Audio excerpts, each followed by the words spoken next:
Hello there, it's Megan. I'm gonna grab my coffee. Thank you for watching today. In case we've never met, I'm Megan, and I am the creator of StudentTeacher Academy, and I also have a sewing studio, and I teach other people how to sew along with my staff of sewing instructors.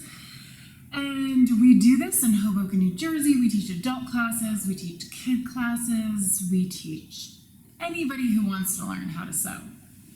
So right now, I am currently in Oaxaca, Mexico, and I'll be here for about another 2 weeks. And I do love it here. I've been buying a lot of Mexican tops. Probably need to stop that. But yeah, it's been great. So I'm doing my videos from my little apartment that I've been staying in. And unfortunately, the internet is not strong enough to do the live videos. So I'm actually having to pre-record the videos and then get them up for you at the usual time, Thursday at 1 o'clock Eastern. Okay, so before we get into this week's topic of business, I will be talking this week about kids sewing class safety tips. But before we get into that, I do want to remind you that I have a brand new video like this once a week. It's on Thursdays at 1 p.m. Eastern, as I just mentioned. All of the video topics have to do with starting and running and growing your own sewing business. So there's a bunch of them that are already up on the hipstitch.co blog. And then also you can see what the upcoming video topics are going to be. So once again, Thursdays 1 p.m. Eastern is when you can always see those, a new one every single week. If you want the URL, it's super easy, hipstitch.co/video classes. Okay, so if you are thinking about having a kids sewing camp this summer, I do want to mention that I have a video course that just launched. It's called the Summer Camp Profit Lab. And this past Monday, the marketing module from that entire training launched. And I worked really hard on it, and I think it's really a great marketing training. So I've decided to actually launch that as a standalone course. So you can buy the entire whole shebang Summer Camp Profit Lab. And that's going to include things beyond marketing, things how to get started with getting your website up. It's going to go way into detail with the kids' safety stuff.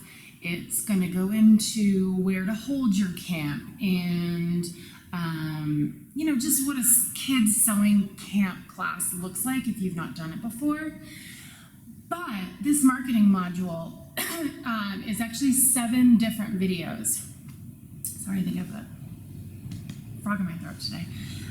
7 different marketing videos ranging from email marketing to social media marketing to organic search to things you can do on your website to make it get more signups. So both of those things can be found over on the hipstitch.co website. So now let's get into it here. In today's class, I am going to be talking about important safety tips to follow when teaching kids how to sew. So I'm focusing primarily on kids for this video, but obviously these safety tips can be applied to any age, well, almost all of them can be applied to any age student you have in your sewing studio when you're using sewing machines and scissors and pins. So I'll start by saying that most of the time when we get parents inquiring about our kids' sewing classes, a lot of the parents immediately inquire about how safe it is for a 7 or 8-year-old to be learning how to sew on a sewing machine. And I think their mind tends to go straight to the kid sewing over their finger. And I totally get that. We all need our fingers, and when you don't know a lot about sewing as a parent, this can be the thing that you're focusing on. Of course, sewing over your finger in a sewing class is a reality, and yes, I've seen it, but in the 17 years that I've been teaching kids how to sew, the number of times it's happened, I can count. It's not a super common thing to happen, and If you take some of these safety precautions that I'm about to go over, it's going to eliminate the chance of that happening. And it's also going to eliminate all the other things that could happen. I mean, sewing is no more dangerous than like soccer or craft class. All right, so my first sewing class tip or rule that I want to talk about is the ratio of kids in the class to sewing machines. So I am a firm believer that when you have a kids sewing class, not everyone needs their own sewing machine. So in our classes, we teach with about a 2-to-1 ratio of 2 kids per 1 sewing machine. And when a group of students is actually first learning how to sew and it's like complete beginners, I'll have a class of 8 kids and only 2 sewing machines. And then as they get more experienced, I'll add on sewing machines. And the reason I do this is because first of all, it takes the speed with which a child can work down a notch. Kids tend to rush, and rushing and sewing leads to messing up or getting hurt. And we want our students to take their time so that they can learn through the sewing process as they go. And I feel like having less sewing machines available does this. And yes, there are times that your student's gonna have to wait to sew their next step because there's no sewing machines available, but we actually love this because quite honestly, it's a perfect opportunity for the student to just slow down, wait in line, and watch someone else work on the sewing machine, because this is where the learning is taking place. They're watching it happen in front of them. Less sewing machines also means that as a teacher, I can keep track better of what is going on. For the sewing classes we teach, the student to teacher ratio is 8 students for 1 teacher, and I'm pretty firm on this number. So with 8 students, you've only got 4 machines to keep track of. I know exactly what is happening on every single machine. The thought of 8 brand new kids sewing on 8 different sewing machines when they're just learning how to sew with only 1 adult, myself, in the room actually scares me quite a bit. So give yourself some room to breathe and lower the amount of sewing machines that you're using in your classes. Definitely, I think, a good piece of advice.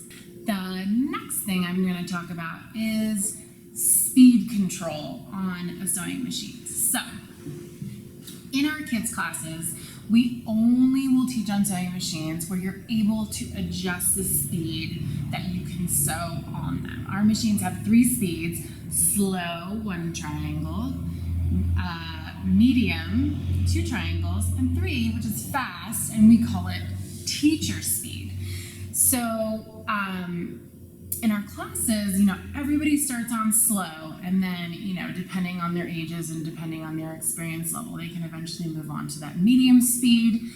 And then for teacher speed, we only really use that if the teacher's working one-on-one. Sometimes there's an instance where we have to, go a little quicker because we need to finish something up because it's at a birthday party and the party's over in 15 minutes, or camp is over in 15 minutes and they're like this close to finishing. So we'll kind of do a one-on-one thing, and then they can work on teacher speed where the teacher's hands are on the sewing machine, the student's foot is on the pedal, and everybody's happy. So as far as this feature on a sewing machine, I can't tell you how important this is, because it gives the teacher peace of mind, no matter how young or experienced our students are. Typically the youngest that we teach is about 6 years old. They're okay, because on that slow speed, it's just turtling along. Turtling, that's kind of a weird word, but you know what I'm saying. They're just slowly sewing, and there's not a lot of damage that a brand new sewer can do on that really, really slow speed. The next thing that we swear by is painter's tape on the sewing machines. So since the little fingers do fit under the presser foot, and unfortunately those little fingers can get under there and the needle can come down on them, we have most of our sewing machines taped off with painter's tape. So it's tape that comes off easily, but we have a little pieces of tape around the throat plate, and this is the area that the kids' fingers are not allowed in, and this makes it very, very clear that fingers are not allowed in there, and there's a less chance of someone's little finger accidentally going under the presser foot. The next thing is threading the sewing machine only when the sewing machine is off. So thankfully, our young stitchers have wonderful eyesight, so therefore they don't need the sewing machine light on when they thread the needle. So our rule in the studio is that if you are threading your sewing machine, putting the thread through the needle, the machine must be off while you're trying to do that. So this way there's no possibility for that needle to accidentally sew while they're trying to thread it, because that's the only time that fingers should be coming that close to the needle. And this might seem like a real nitpicky rule, but I assure you it is not, because I can't tell you how many times when you're in a sewing class that kids' feet accidentally hit the wrong pedal. We have all our machines lined up and they can hit the wrong pedal. So imagine this happening when one child's threading their machine, another one sits down next to them, hits the wrong pedal while the needle is being threaded. It's not a pretty sight, and we did have it happen once, and then we immediately introduced this rule: machines off while you're threading it. The next thing is when it comes to handling scissors. Sewing safety is a concern not only with the sewing machines, obviously, but also with these other potentially dangerous tools that we all use in sewing. So when using scissors in our sewing studio, all the standard scissor rules apply, and you know the ones I'm talking about. Walking with the blade of the scissors in your hands. When you're handing someone a pair of scissors, hand them the handle first. No air cutting. Oh, that one drives me nuts.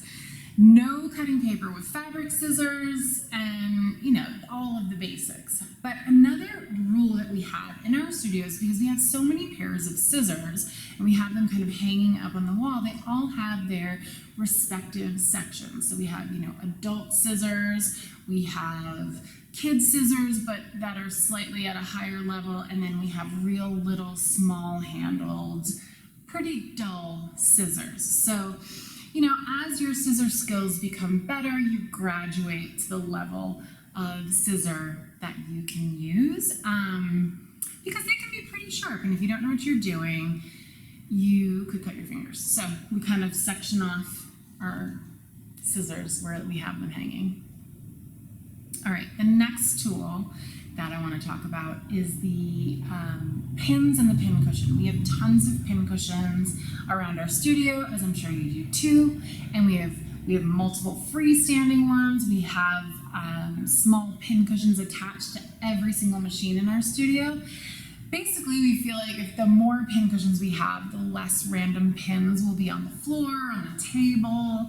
So we teach our students from the very beginning that when you are sewing your project and you come to a pin, you actually have to stop sewing. Take your foot off that pedal, take the pin out of your project, and put it directly into the sewing machine pin cushion.